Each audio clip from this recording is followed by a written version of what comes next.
হার্দিকের পর দায়িত্ব হারাতে চলেছেন বুমরাও। গম্ভীরের দলের যুবরাজ শুভমান। শ্রীলঙ্কার বিরুদ্ধে সাদা বলের সিরিজে সহ অধিনায়ক করা হয়েছে শুভমান গিলকে।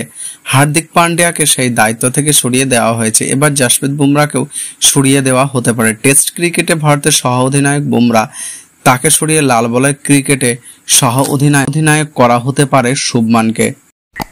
24 বছরের শুভমানের উপর ভরসা রাখছে গম্ভীর। শ্রীলঙ্কা যাওয়ার আগে সাংবাদিক বৈঠকে ভারতের নতুন কোচ বলেছিলেন শুভমানকে সব ফরম্যাটে নিয়মিত খেলাতে চান তিনি।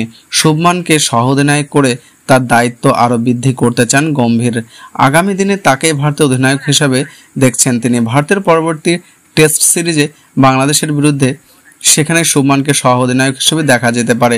বিরাট কোহলি টেস্ট দলের নেতৃত্ব ছেড়ে দেওয়ার পর অধিনায়ক করা হয়েছিল রোহিতকে। সেই সময় সহ অধিনায়ক করা হয় বুমরাকে। ইংল্যান্ডের বিরুদ্ধে একটি টেস্টে রোহিতের অবর্তমানে নেতৃত্ব দিয়েছিলেন বুমরা, কিন্তু বোর্ড সূত্রে জানা গিয়েছে আগামী দিনে তাকে আর টেস্ট সহ অধিনায়ক হিসেবে দেখা নাও যেতে পারে।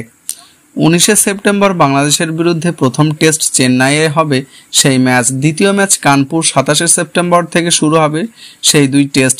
2 ম্যাচের টেস্ট সিরিজ খেলবে ভারত বাংলাদেশ। রোহিতরা এই মুহূর্তে বিশ্ব টেস্ট চ্যাম্পিয়নশিপের পয়েন্ট তালিকায় 1 নম্বরে রয়েছেন।